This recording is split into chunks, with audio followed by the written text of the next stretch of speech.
প্রায় 32টি ককটেল বোমা পাওয়া যায়।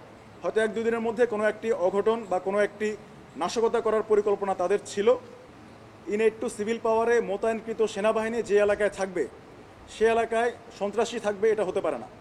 অর্থাৎ সেনাবাহিনী এবং সন্ত্রাসী একই সাথে একই এলাকায় থাকবে, এটা হতে পারে না। হয় সন্ত্রাসী থাকবে অথবা সেনাবাহিনী থাকবে। তাই এসব সন্ত্রাস এবং দুষ্কৃতিকারের বিরুদ্ধে আমাদের সবসময় শক্ত অবস্থান ছিল এবং এটা আমরা নিয়মিত অভিযান পরিচালনা করব।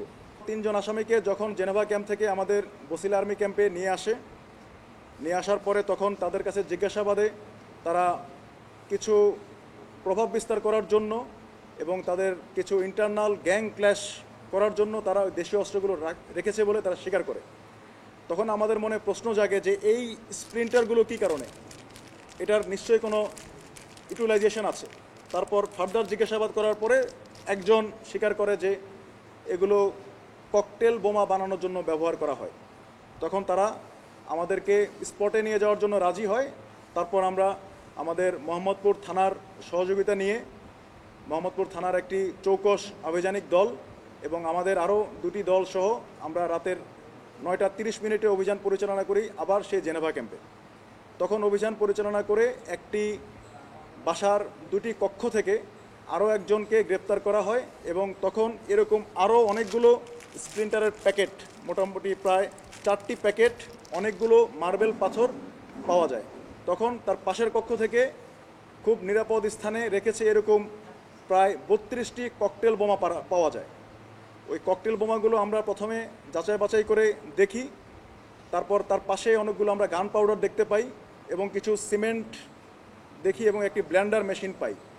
তখন তাদেরকে যখন জিজ্ঞাসাবাদ করা হয় যেগুলো দিয়ে কীভাবে তারা কি করে, তারা তখন বলে যে গান পাউডারগুলো তারা ব্লেন্ডার মেশিন দিয়ে এগুলো মিশ্রণ করে তারপর সিমেন্ট এবং এরকম যে কিছু মার্বেল পাথর আছে এগুলোকে ব্লেন্ড করে কিছু এরকম লোহার আয়রন প্যারেক এবং এরকম স্প্লিন্টারের মতো ছোট ছোট আয়রন স্মল বল এগুলো ইউজ করে তারা এই ককটেল বোমাগুলো বানিয়েছে। তো আমাদের সাথে সাথে আমরা আমাদের সেনাবাহিনীর বোমা বিস্ফোরক দল যারা আছে তাদেরকে খবর দেই। তারা এসে দেখে যে এই ককটেলগুলো একদম কম্প্যাক্ট অবস্থায় রেডি করা এবং এটি রেডি টু ফায়ার, মানে বিস্ফোরণের জন্য সম্পূর্ণ প্রস্তুত। এবং কিছু কিছু বোমা এত কম্প্যাক্টভাবে তৈরি করা হয়েছে, যেহেতু হাতে বানানো, এত শক্ত এবং টাইটভাবে বানানো হয়েছে, এগুলো বেশি নাড়াচড়া হলে বিস্ফোরণ হওয়ার সম্ভাবনা আছে।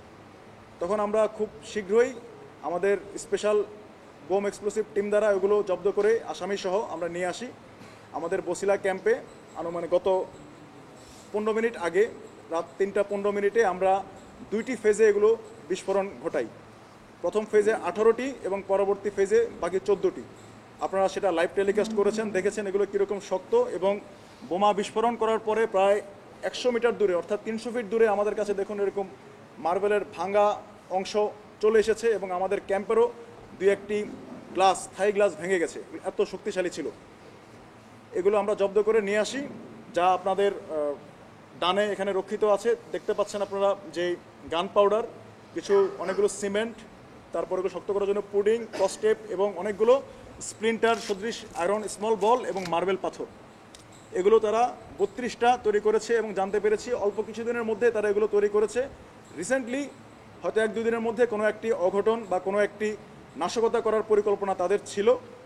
আমরা সর্বমোট 4 জনকে গ্রেপ্তার করতে পেরেছি। এই 4 জনের নাম, একজন হচ্ছে রিয়াজ, একজন যার বয়স 26, একজনের নাম শিশু যার বয়স 35, একজনের বয়স শুভ যার বয়স 33 এবং ওই স্পট থেকে একজনকে পাই যার নাম মান্নান, বয়স 28।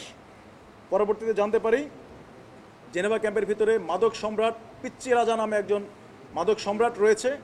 এই মান্নানকে এলাকাবাসী আশেপাশের লোকজন বলছিল যে এই মান্নান হচ্ছে পিচ্চি রাজার ক্যাশিয়ার, তার মাদক এবং তার অন্যান্য বোমা এবং অস্ত্র সামগ্রী সে রক্ষা করে এবং গুচ্ছিত করে রাখে। এবং আমরা অন স্পটে মান্নানকে হাতে নাতে পাই এবং তার মাধ্যমে আমরা জানতে পারি যে এগুলো আসলে কিভাবে মিশ্রণ করে কিভাবে বানায়।